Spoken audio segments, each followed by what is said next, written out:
I've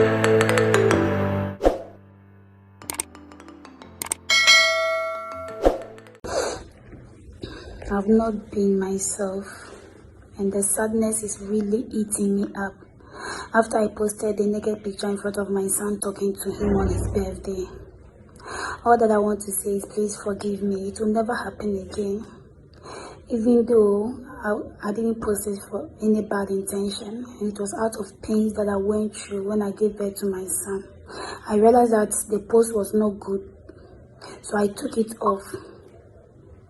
Looking at the insults and the captions I'm seeing on my page, I've regretted posting it. I just want to say a big sorry to whoever I hurt by posting that picture, and want to say that it's not for bad intention, and even if not for my sake, the sake of my son. Chief, come. What will you tell Ghanaians? Ghanaians, please forgive my mom. She's a good person. Oh, please, I beg you, my son. I love him so much.